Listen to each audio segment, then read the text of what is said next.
Segundo aos Coríntios, capítulo 8, vamos do verso 1 até o verso 7 nessa noite, sequenciando essa epístola tão rica do apóstolo Paulo.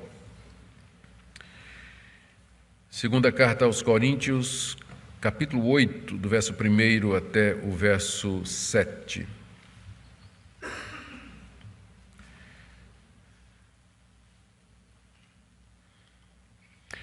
Também, irmãos, vos fazemos conhecer a graça de Deus concedida às igrejas da Macedônia, porque no meio de muita prova de tribulação manifestaram abundância de alegria, e a profunda pobreza deles superabundou em grande riqueza da sua generosidade.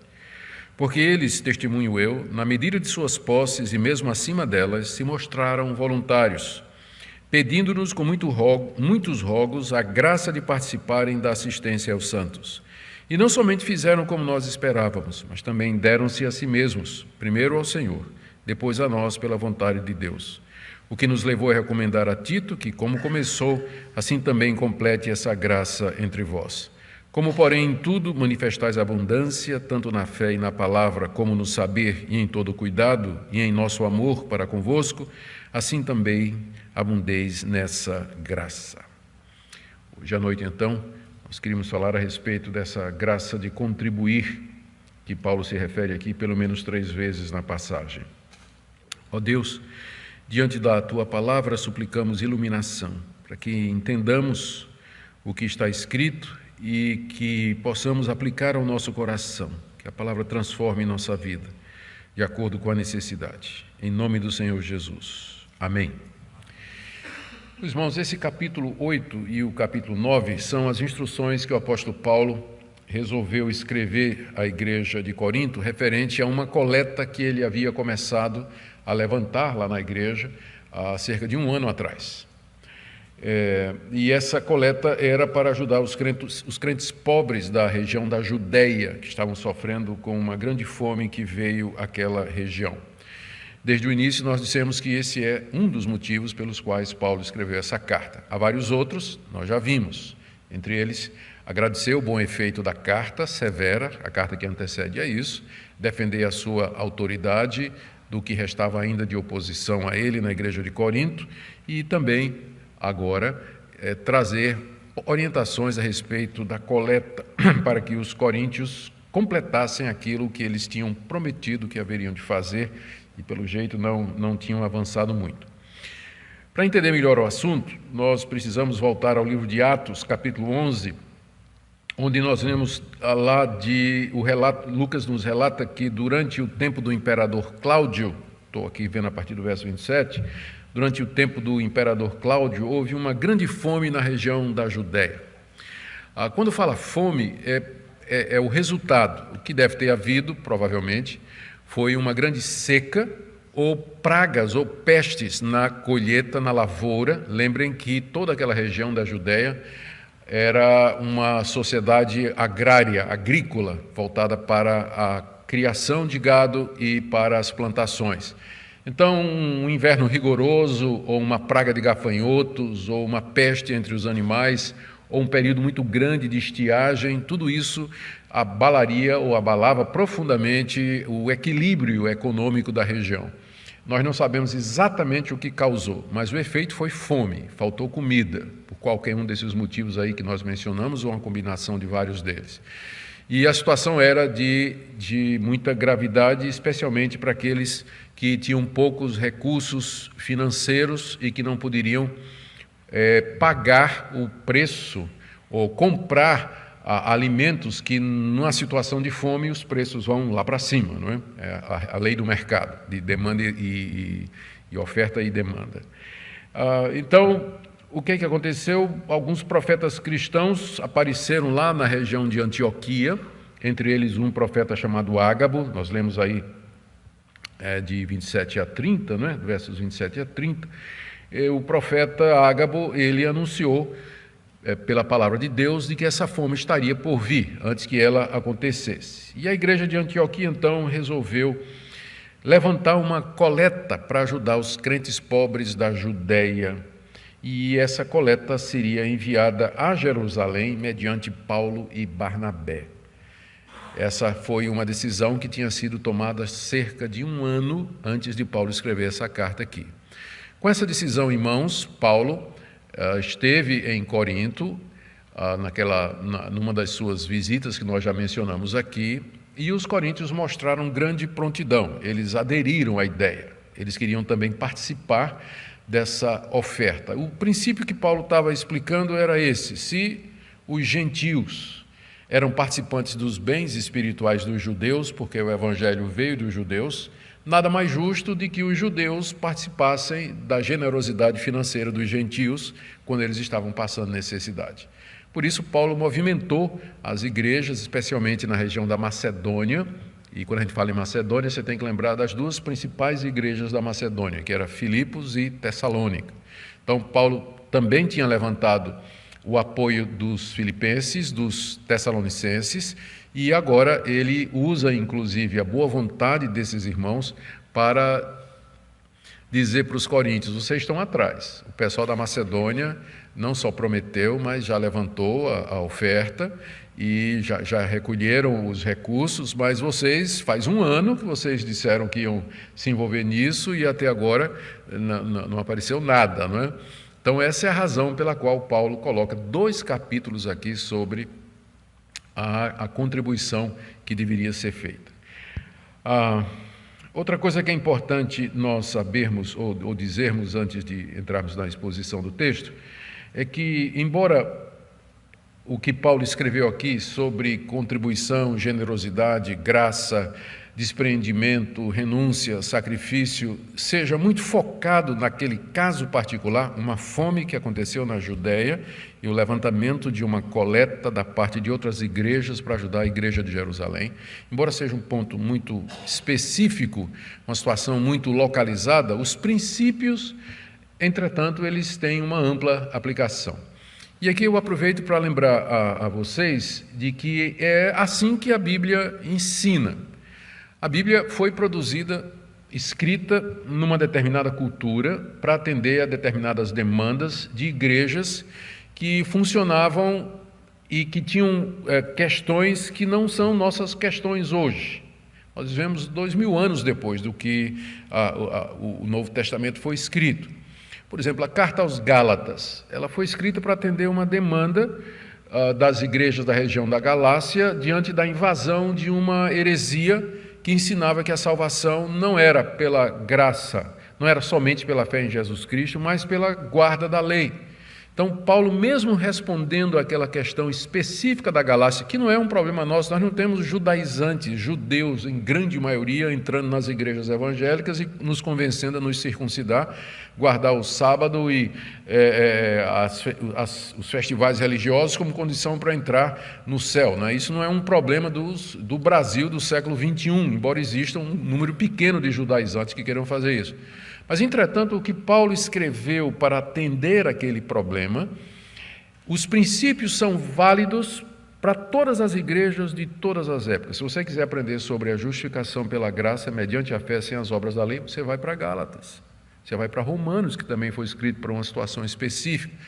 Praticamente todo o livro do Novo Testamento foi escrito para atender uma situação específica.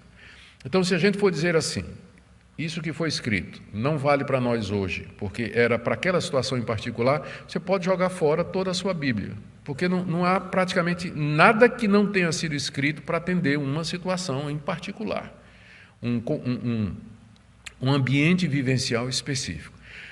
O que nós temos que aprender é descobrir os princípios bíblicos que foram usados para atender aquela situação particular e aplicá-los a nós. Esses princípios, eles são válidos, eles são universais, ele tem aplicabilidade geral. É o caso aqui do que Paulo está escrevendo sobre contribuição, levantamento de oferta, para aquele caso em particular. Os princípios que ele coloca aqui sobre contribuir, generosidade, avareza, liberalidade, eles permanecem para nós hoje. E nós podemos, com tranquilidade, pegar todos esses princípios e aplicar para os nossos dias, exatamente por isso, porque a Bíblia, sendo a palavra de Deus, inspirada por Deus, ela tem aplicação eterna.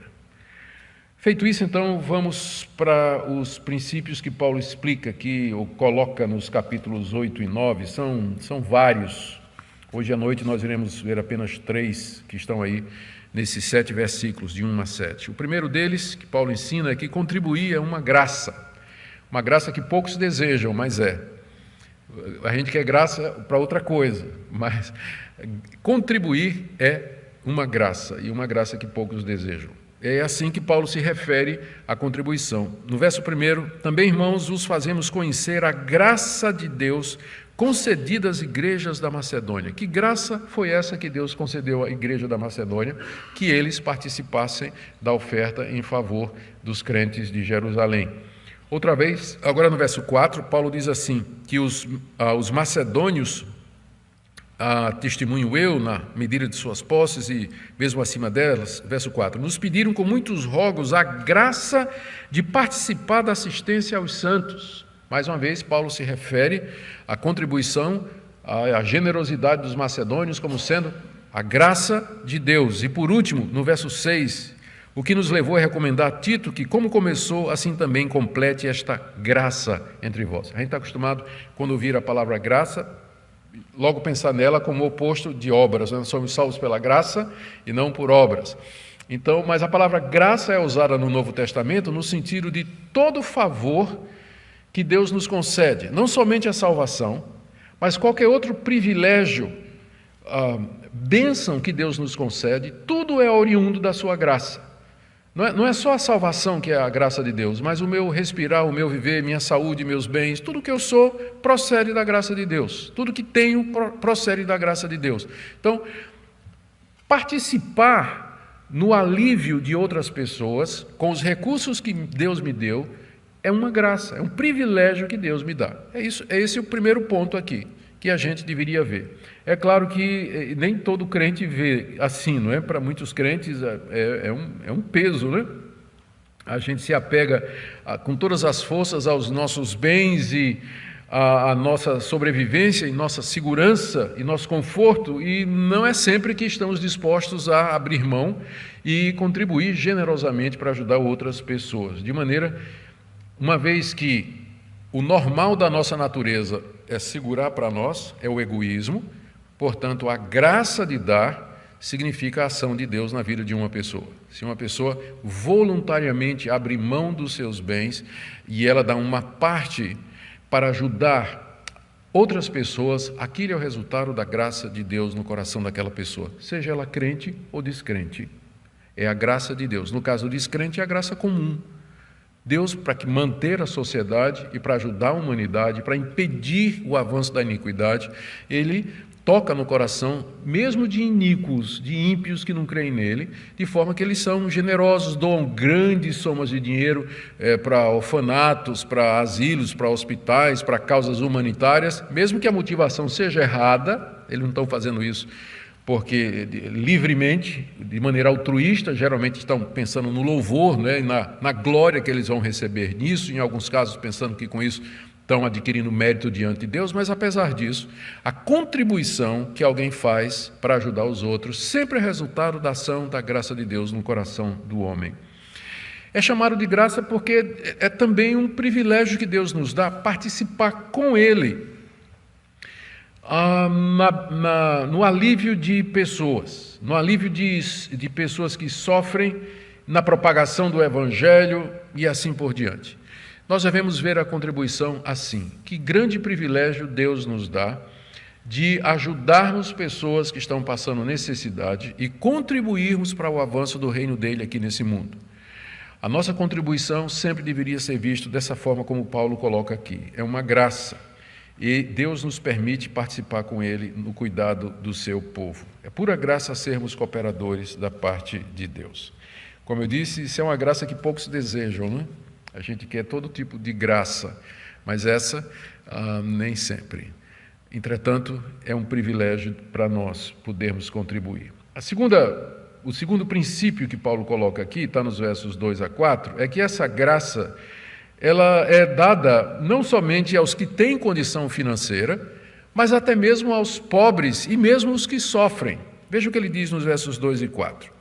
Depois de dizer que Deus concedeu graça às igrejas da Macedônia para contribuir, Paulo diz no verso 2, porque Ele está dizendo, explicando por que ele afirmou no verso 1, porque no meio de muita prova de tribulação, manifestaram abundância de alegria, e a profunda pobreza deles superabundou em grande riqueza da sua generosidade. Por aí vai. E o que Paulo está dizendo aqui, ele vai mostrar nesses versos 2, 3 e 4, o efeito da graça de Deus no coração dos macedônios. E um dos efeitos foi que, mesmo que eles estavam sendo perseguidos, e mesmo que eles eram pobres, ainda assim eles deram generosamente, provando que contribuir não é só para quem está folgado financeiramente. Mas contribuir é uma graça para todos, inclusive aqueles que estão apertados e estão fazendo a continha na ponta do lápis. Contribuir é um privilégio. Quais são os efeitos, quais foram os efeitos da graça de Deus no coração dos macedônios? Primeiro, está aí no verso 2, eles manifestaram abundância de alegria no meio de muita prova de tribulação. Agora imagine uma igreja que está passando por uma tribulação muito grande, e Paulo chega e diz, vamos levantar uma oferta para irmãos que estão sofrendo em outro lugar. Diz, Paulo, tu és doido, isso é hora de falar em levantar oferta.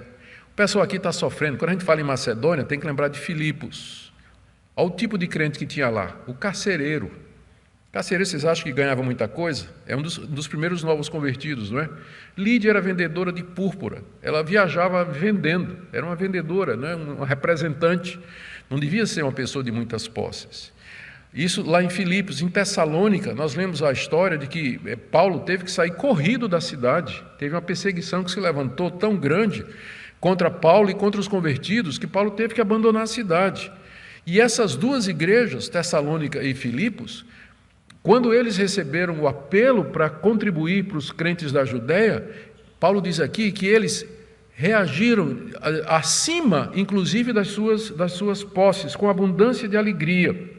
Apesar de toda aquela tribulação, eles se regozijaram em fazer isso. Veja que no verso 2, Paulo diz que a profunda pobreza deles,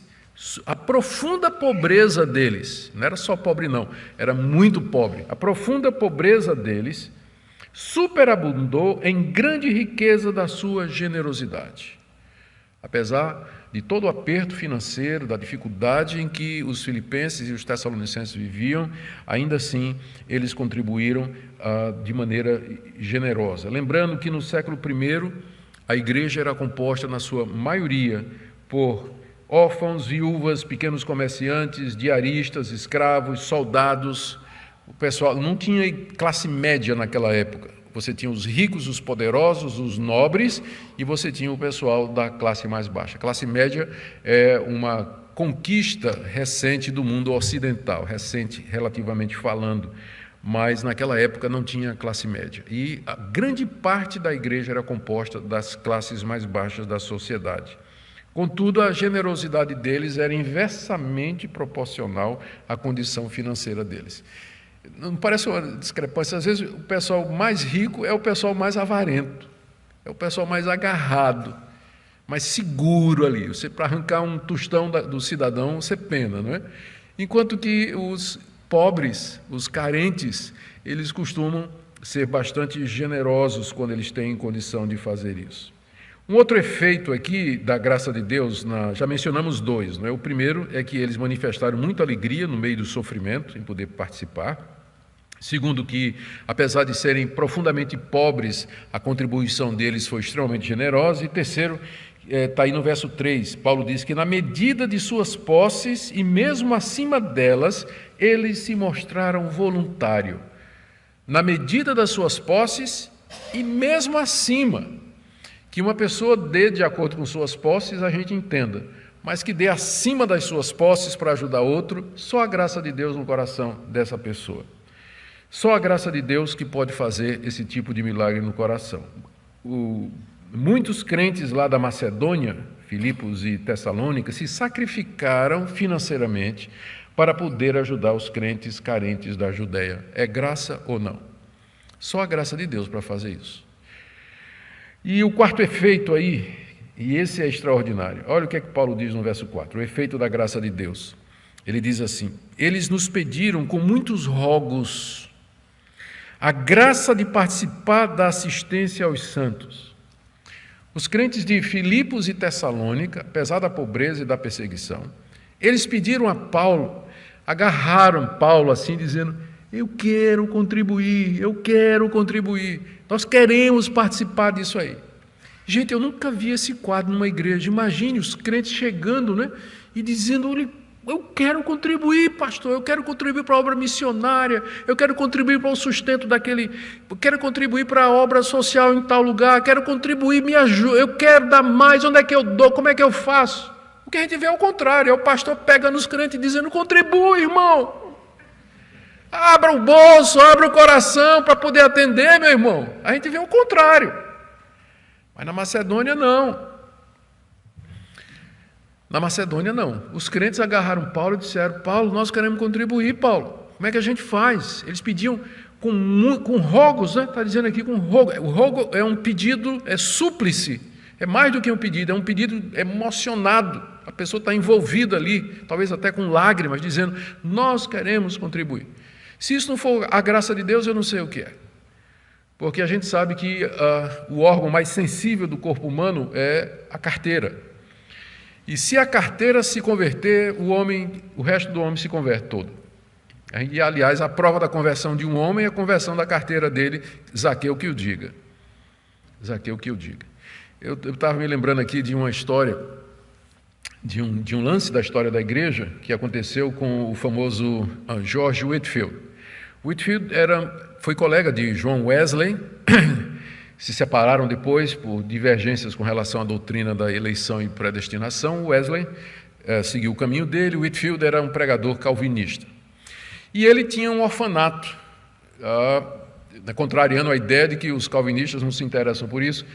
Whitefield tinha um orfanato que ele sustentava com ofertas voluntárias. E de vez em quando ele pregava sermões pedindo ajuda financeira para o sustento do orfanato. E uma vez ele fez uma viagem, isso é na Inglaterra, uma vez ele fez uma viagem para os Estados Unidos, foi pregar o Evangelho, foi a época do o segundo grande avivamento lá nos Estados Unidos, e de fato Deus abençoava muito. O Whitefield era muito eloquente, o pessoal dizia que ele era tão hábil no falar, que ele sabia dizer, se ele dissesse a palavra Mesopotâmia, as pessoas já começavam a chorar. Só pelo tom, né? A maneira dele. Então, ele era um orador nato, nasceu com esse dom de a entonação da voz, enfim, uma série de coisas aí. Ele era o melhor que havia na época. E ele era conhecido por, quando ele então ia pregar sobre esse assunto, que o pessoal dava grandes quantias de dinheiro. E ele foi pregar nos Estados Unidos, e aí o famoso Benjamin Franklin, que era ele era meio chegado ao cristianismo, mas não era, ele não era crente, não era, mas gostava. E o famoso Benjamin Franklin, que inclusive faz parte da história dos Estados Unidos, ele foi ouvir o grande Whitefield, mas já sabia da fama dele, e sabia que Whitefield ia pregar sobre oferta naquela noite. Então, o que é que ele fez? Antes de sair de casa, ele tirou a carteira, tirou o dinheiro, tirou tudo, porque ele disse: eu não vou dar um tostão. Saiu sem nada para ouvir o Whitefield pregar. E o Whitefield começou a pregar, não é? E começou a pregar, e começou a expor a palavra e falar, e veio grande convicção, grande poder. A próxima cena você vê Benjamin Franklin agarrando o vizinho e dizendo: me empresta dinheiro, porque eu preciso contribuir. Alguma coisa semelhante aconteceu lá em Macedônia, né? Os crentes lá rogando o privilégio e a graça de contribuir. Muito bem, esse então é o segundo ponto aqui, o segundo princípio. O primeiro que nós vimos é que contribuir é graça. O segundo é que essa graça é dada aos pobres e aos que estão passando por sofrimento.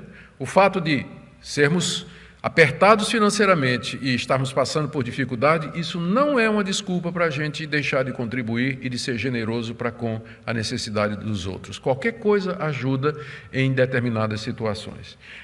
O terceiro ponto, que está aí nos versos 5 a 6, é que contribuição e consagração andam juntos.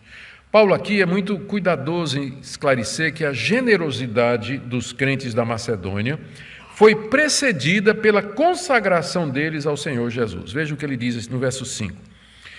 E não somente fizeram como nós esperávamos, está se referindo aos crentes da Macedônia, eles não somente fizeram como nós esperávamos, mas também deram-se a si primeiros ao Senhor e depois a nós pela vontade de Deus. Paulo aqui explica o segredo da generosidade dos macedônios, é que eles primeiro se deram ao Senhor. E uma vez que um homem se entrega, uma pessoa se entrega ao Senhor Jesus, tudo que ela tem vem junto. Tudo que ela tem vem junto. Os macedônios primeiro se entregaram ao Senhor Jesus. Eles ouviram a palavra de Deus, se arrependeram dos seus pecados, creram no Senhor Jesus, confiaram sua vida ao Senhor Jesus, se entregaram completamente ao Senhor Jesus e, consequentemente, os bens que eles tinham, os recursos que eles tinham, passaram a ser do Senhor Jesus também. Então a sequência é essa. Primeiro a gente se entrega a Cristo e o passo seguinte é que o que temos passa a ser de Cristo também. O que é bastante revelador e dá base para a gente fazer algumas análises. Algumas análises do tipo assim, a verdadeira conversão, ela produz efeito, sim, no bolso da pessoa. O exemplo mais conhecido, é claro que eu não vou deixar de citar, é Zaqueu mesmo, o famoso cobrador de impostos, que depois de ter passado enriquecido às custas da sua ganância de amor ao dinheiro, usar de artimanhas, extorsão, na sua condição de cobrador de impostos, depois que ele conheceu o Senhor Jesus, creu no Senhor Jesus e recebeu na sua casa voluntariamente, ele declarou que ele devolvia o que ele tinha roubado e que daria metade dos seus bens aos pobres. E só então foi que Jesus disse: hoje veio salvação a essa casa. Só depois que Zaqueu disse isso, é que Jesus disse: Zaqueu, agora estou vendo que você está salvo mesmo, porque só um homem salvo, mudado no coração, é que pode fazer esse tipo de coisa que você está fazendo, porque você se desapegar dos seus bens, do ídolo, do Deus da sua vida, que é o dinheiro, isso aí só mesmo pela graça de Deus. A conversão, ela vai atingir também o bolso do convertido. E aqui, animado então pelo exemplo dos macedônios, Paulo tinha pedido a Tito que terminasse o recolhimento das ofertas entre os coríntios, verso 6. O que nos levou a recomendar a Tito que, como começou, assim também complete essa graça entre vós.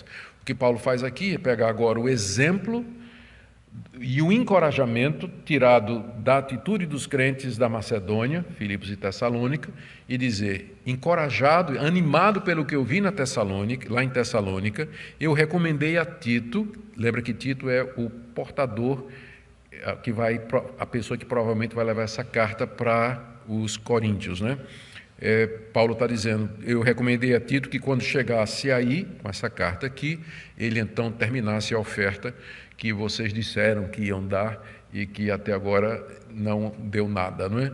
Então, eu estou animado em pedir isso porque eu vi que a igreja da Macedônia fez isso. Se eles fizeram aquilo, vocês também podem fazer.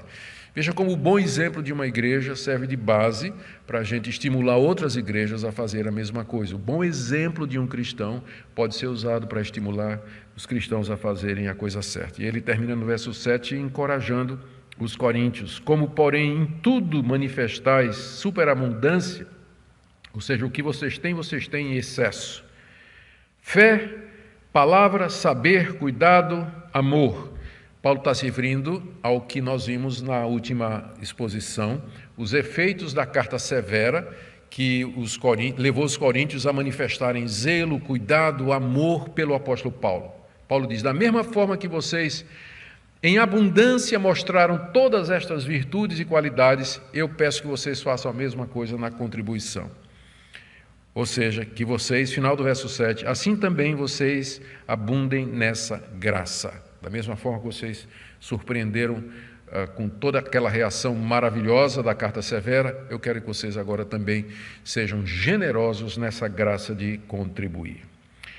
Aqui vamos concluindo com 4 pensamentos. O primeiro: nós podemos medir a operação da graça de Deus nos corações pela contribuição para o reino de Deus. Eu quero usar essa ferramenta com muito cuidado, porque tem alguns outros fatores. Mas, via de regra, o crente que está bem com Deus, está em comunhão com o seu Deus e anda na presença de Deus, ele costuma ser generoso. Contribuir não é um problema para ele. Ele gosta de contribuir. Ele faz isso por amor. Ele faz isso. Então, indo no caminho inverso, a gente pode dizer que um dos sinais da consagração de uma pessoa e do compromisso dela com Deus e com o Evangelho é o fato de que ela é generosa. Ela contribui, ela dá com alegria para a obra de Deus. Isso aqui é importante. Corações alcançados pela graça são geralmente corações que vêm acompanhados pela generosidade. A segunda lição que a gente pode tirar é que mesmo os crentes, já falei várias vezes, vou repetir para fechar, mesmo os crentes mais desprovidos, eles têm o privilégio e a graça da parte de Deus de contribuir, porque Deus aceita as nossas ofertas não com base no numerário, mas na disposição do coração, como a história da viúva pobre que Jesus contou, aliás, que os evangelhos contam, que Jesus observou, ilustra muito bem. Deus não está olhando para o numerário, mas para a disposição do coração. Terceira, a contribuição dos crentes para as causas do reino de Deus, ela nunca é vista na Escritura como obrigatória. Talvez aqui que exista a diferença entre as igrejas históricas, as igrejas que querem se considerar dentro do cristianismo bíblico, e as igrejas mais neopentecostais, que elas insistem que a contribuição é uma obrigação no sentido de que, se você não contribuir, Deus virá castigá-lo ou puni-lo e, na linguagem deles, vai mandar o devorador, né, o destruidor, para acabar com tudo que você tem.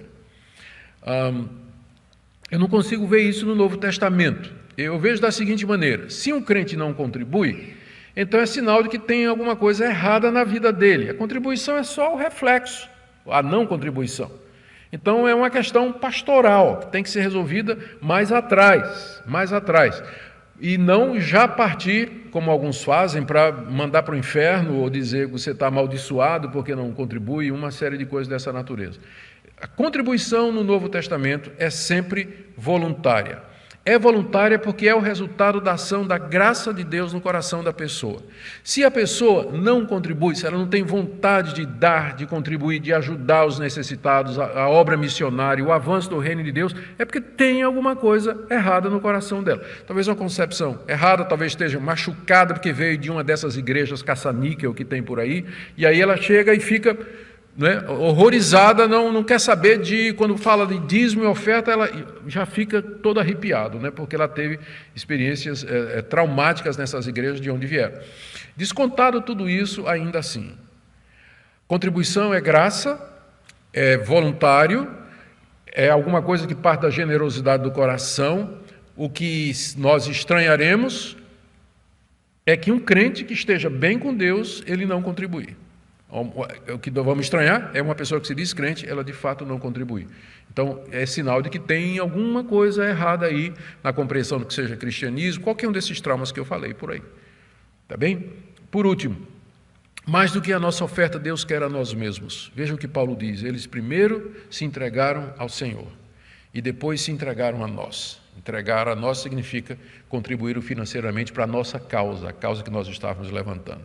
Deus primeiro quer a nós. Uma vez que nós nos entregamos a Deus e colocamos nossa vida na mão dele, sempre nós vamos achar um meio de abençoar outras pessoas, porque nós vamos entender que aquilo que nós temos não nos pertence, mas pertence ao Senhor Jesus. Como é que você vê o ato de contribuir? Como uma graça ou um fardo pesado? Que Deus nos ajude, meus irmãos, a ver a contribuição como essa graça que vem da parte de Deus e que Ele nos dê o privilégio de contribuir para o alívio de outras pessoas, para o avanço do Evangelho, e que Ele nos dê as condições necessárias para que isso sempre aconteça. Amém? Vamos orar? Ó Deus, nós sabemos que essa é uma graça que poucos desejam, mas nós pedimos, ó Deus, que Tu mudes os corações, nossos corações, para amarmos o próximo como a nós mesmos, para Te amarmos acima de todas as coisas, e para vermos os nossos recursos, nosso salário, nosso dinheirinho, como sendo um meio de bênção para outras pessoas, não somente para sustentar a nossa família, mas também para abençoar a igreja, abençoar os pobres, abençoar o avanço missionário da igreja. Pedimos que o Senhor olhe por aqueles que estão desempregados, que estão passando por dificuldade, encoraja, anima com alegria de contribuir. Abre portas, ó Deus, para os que estão fora do mercado de trabalho. Oramos pelos empresários também, que o Senhor os ajude, para que sejam gratos e generosos na proporção do benefício que o Senhor tem concedido a eles. Ó Deus, e lembra-te da tua igreja no Brasil, para que seja uma igreja forte, uma igreja compassiva, uma igreja que realmente abençoa e se preocupa com os necessitados. Pedimos em nome de Jesus. Amém.